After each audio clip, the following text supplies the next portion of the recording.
क्रांति। मैं हूं आर्यमान यादव। आज हमारी फसल क्रांति की टीम आ चुकी है कृषि विज्ञान केंद्र बागपत में। आज हमारे साथ मौजूद हैं वैज्ञानिक डॉक्टर लक्ष्मीकांत जी।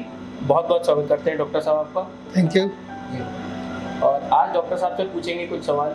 तो सर, सबसे पहला सवाल आपसे ये है कि आप हाल फिलहाल में ही यहाँ ज्वाइन किए हैं बागपत में, तो आपका क्या उद्देश्य है यहाँ पे आने का? मैंने अभी 4 जुलाई को कृषि विज्ञान केंद्र बागपत में अपना योगदान दिया है। इससे पूर्व मैं कृषि विज्ञान केंद्र बुलंदशहर में कार्यरत था। यहाँ का जो हमारा मेन मकसद है कि कैसे किसानों की आय दोगुनी की जाए जी। क्योंकि यहाँ पे इस जनपद में 80% हमारी जो खेती है वो गन्ने की खेती है जी। वो एकल फसल ले रहे हैं और बाकी सब्जी ले रहे हैं, धान फसल ले रहे हैं और बाकी बागान है यहाँ पे। तो हमारा एक ही मकसद है कि किस प्रकार से किसानों की आय बढ़े तथा उनके लागत में कमी आए। ये हमारा उनका मेन मकसद है।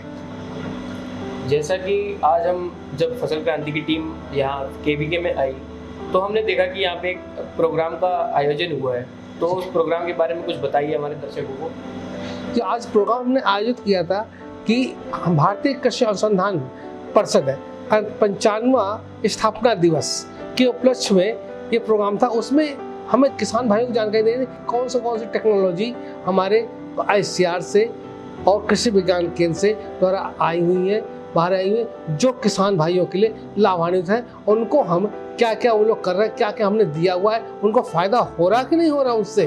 तो एक तरीके से उस टेक्नोलॉजी को, उस तकनीकी को वो कर रहे थे, उनका फीडबैक ले रहे हैं कि अगर कोई दिक्कत आ रही है तो मुझे बताइए, उसमें हम क्या सुधार कर सकते हैं।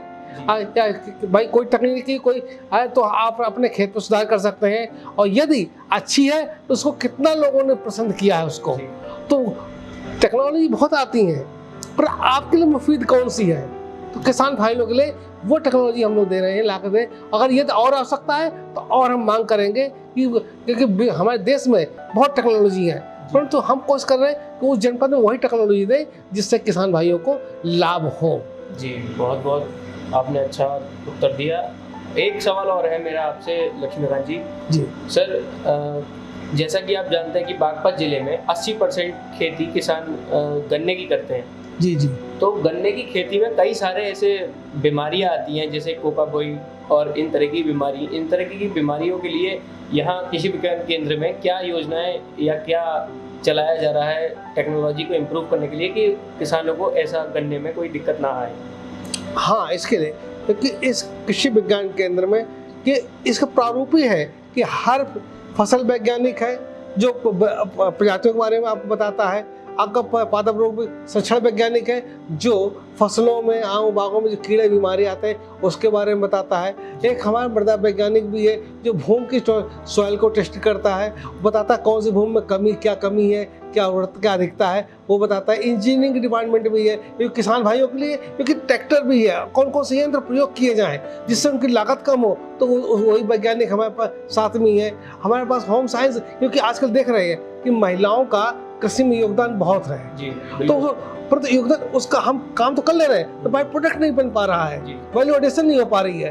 तो और दूसरा कैसे किसान भाइयों को काम तो कर रहे हैं, पर क्या है, दाल रोटी खा लेते हैं, पर उनका आहार पूर्ण नहीं हो पा रहा है, पोषण है, तो पोषण कमी होने की वजह से उनको जो है आपके देखते बीमारी बहुत आती है। तो स्वस्थ कैसे रहना है और साथ में कैसे आमदनी बढ़ानी है, उनको थाली में हर चीज जाए, सब्जी भी जाए, दाल भी जाए, रोटी भी जाए, अचार भी जाए, तो वो भी हमें ध्यान रखना है। तो वो इसके वैज्ञानिक भी है और कैसे प्रसंस्करण करके और करें जिससे हम मार्केट से अचार खरीदने जाते हैं, मार्केट में वो हमें 400 के जी मिलता है, या तो हमने वही अचार हमारे रॉ मटेरियल उपलब्ध है तो वही अचार बनाया तो 150 रुपये बन गया, तो पैसा बचता है। तो इस सब प्रांगत के लिए और साथ ही साथ हम लोग देते हैं कि कैसे आप लोग जो बच्चे पढ़ करके नहीं पढ़ पाए, पूरे एजुकेशन नहीं कर पाए, उनको कैसे कौन से प्रोफेसर दी जाए, कौन टेक्नोलॉजी दी जाए जिससे कि वो अपना रोजगार भी स्थापित कर सकें। तो रोजगार स्थापित करें। अब आपने बात किया कि पौध संरक्षण में गन्ने बीमारी की, तो गन्ने बीमारी यहाँ के लिए यहाँ पे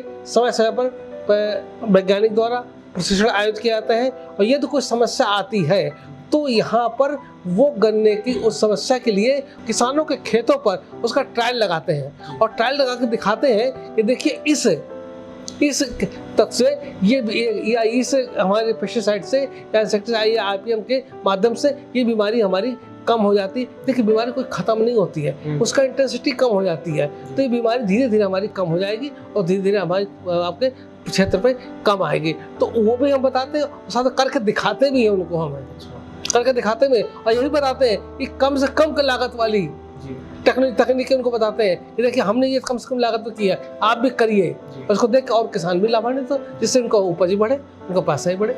जी सर, तो आपका कहना है कि जो 80% किसान खेती जो गन्ने की कर रहे हैं, तो उसमें ये है कि जो गन्ने में बीमारियां आती हैं वो पूर्ण रूप से नहीं मरती हैं, पर ठीक हो जाती हैं कई हद तक। जी हाँ। तो सर मेरा अगला सवाल ये है डॉक्टर साहब आपसे कि किसानों के लिए आपका विजन क्या है? किसानों के लिए हमें बहुत विजन बहुत क्लियर है कि कम इकाई में अधिक उत्पादन। जब अधिक उत्पादन होगा तो निश्चित तौर से उनकी आय भी आपकी बढ़ेगी, डबल होगी। अब उसके लिए हमें विभिन्न आयाम हमें तैयार करने पड़ेंगे। विभिन्न अगर आयाम तैयार करने हैं तो उसके लिए हमें फसल की पद्धति को चेंज करना पड़ेगा। जैसे हमें सह फसली खेती करना होगा, तो सह फसली खेती करेंगे तो हमें उसके साथ में एक अतिरिक्त आय भी मिलेगी। हमें सीड प्रोडक्शन, बीज उत्पादन करना पड़ा। अभी तो हम क्या कर रहे हैं, गन्ने के लगा लेते, बीज के लिए करते हैं, दूसरे डिपेंड होते हैं। अगर बीज हम खुद उत्पादन करेंगे तो पैसा हमारा बचेगा ना, पैसा बचेगा हमारा, सह फसली खेती बचेगी। और दूसरे साथ साथ हम दलहनी को भी प्रमोट करेंगे। फसलों क्यों प्रमोट करेंगे? क्योंकि जिसे अगर दलहन का लगाएंगे तो एक तो दालें तो आएंगी साथ में उसके जो अवशेष होगा उसको मिट्टी मिला देंगे, तो मिट्टी मिला देने से हमारी जो उर्वरता शक्ति मिट्टी की है वो बढ़ जाएगी हमारी। तो हमें 1.5 साल में हमारा ये कहना है कि हमें मिट्टी की उर्वरता को बढ़ा करके और साथ में किसानों की आय को हमें बढ़ाना है। तो सर जैसे कि आप अभी हाल फिलहाल में यहाँ आए हैं जी, तो आपकी क्या रणनीतियाँ हैं किसानों को लेकर के कि आप कृषि विज्ञान केंद्र को कुछ ऊंचाइयों पर ले जाने के लिए कुछ उद्देश्य लेकर आए होंगे। सर आपके क्या उद्देश्य हैं कि केवीके के लिए कि आप इसको और ज़्यादा इम्प्रूव करेंगे?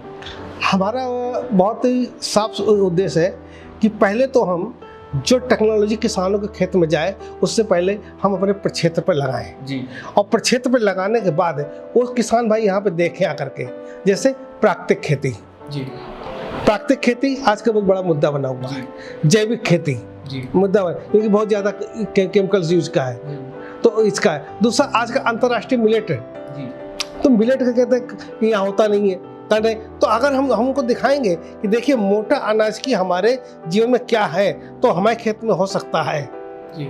तो हम अपने यहाँ करके उनको दिखाएंगे, उनको दिखाकर प्रेरित करेंगे कि आप भी इसको अपने खेत पर करिए जी, आप भी अपने खेत पर करिए।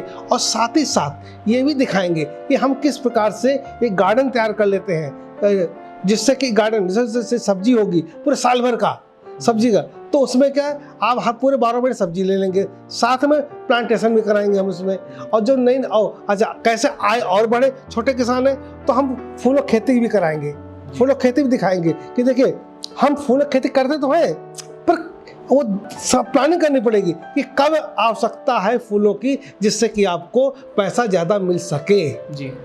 तो हम बताएंगे, दिखाएंगे कौन सा वैरायटी आपके लिए बढ़िया है। हम जैसे गेंदा भी लगवाने का विचार कर रहे हैं, आप गुलाब लगाने का विचार कर रहे हैं यहाँ पे हम, जिससे कि किसानों को ये लगे कि ये चीज़ यहाँ हो सकती है, हम क्यों नहीं कर रहे हैं छोटे से। और सीधा नर्सरी भी कराएंगे क्योंकि जो बेरोजगार युवक हैं तो वो अपने यहाँ पे क्यों 1.5-2 रुपए एक पौधे देने आते हैं, क्यों नहीं अपने यहाँ पे कर सकते हैं।